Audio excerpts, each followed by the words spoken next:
बूढ़ा और बूढ़ी एक ठेले में कई बर्तनों में घी लेकर बेचने चले। वो बुढ़िया, ताजा ताजा घी ले लो भैया, ताजा ताजा घी ले लो, एकदम खरी ताजा घी ले लो।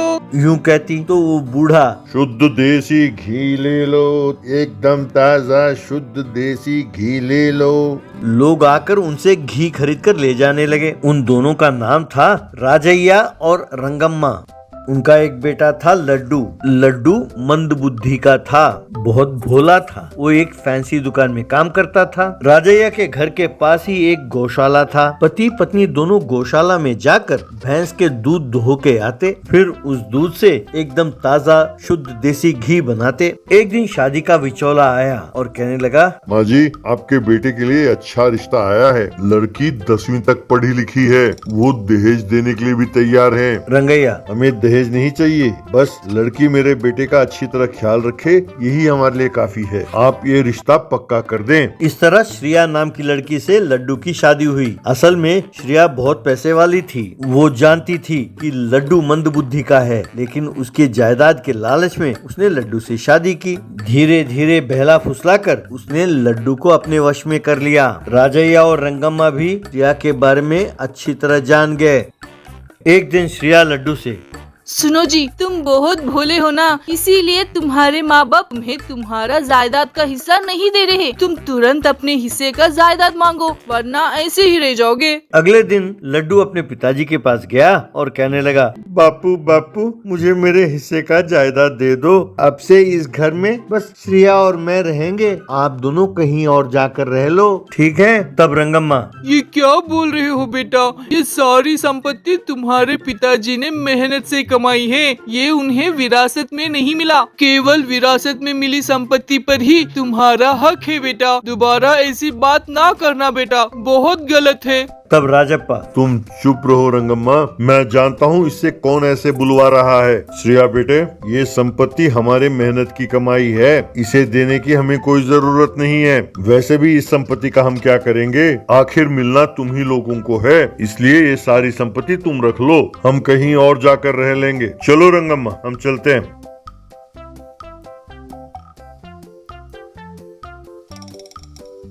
उन्हें जाते हुए देखकर श्रेया बहुत खुश हुई, लेकिन लड्डू एकदम परेशान हो गया। राजन्ना और रंगम्मा एक गांव के बाहर छोटे से घर में रहने लगे। वे दोनों ठेले पर डोसा बेचते हुए गुजारा करने लगे। उनके जाते ही श्रेया का नाटक शुरू हो गया। उसने सोचा, इन दोनों की तरह अगर ईमानदारी से मैं घी बेचा तो मुझे कोई लाभ नहीं मिलेगा। अब इस घी में मिलावट करना होगा। ऐसा उसने सोचा। इस तरह वो घी में वनस्पति घी मिलाने लगी। तब लड्डू ये देखकर, श्रेया, ये तुम क्या कर रही हो? तुम इसे घी में क्यों मिला रही हो? श्रेया, ये वनस्पति घी है, इसे घी में मिलाएंगे तो घी का स्वाद और बढ़ेगा, इसीलिए मिला रही हूँ। ये राज की बात है, किसी से ना कहना, ठीक है? तब लड्डू, ठीक है श्रेया, मैं किसी से नहीं कहूँगा। यूं दोनों मिलकर ठेले में मिलावटी घी बेचने लगे। श्रेया, ताजा ताजा घी ले लो भैया, ताजा ताजा एकदम शुद्ध घी ले लो भैया। लड्डू भी, ताजा ताजा घी ले लो, ताजा ताजा घी, शुद्ध देसी घी ले लो, कहकर आवाज देने लगे। यूं श्रेया काफी पैसे कमाने लगी।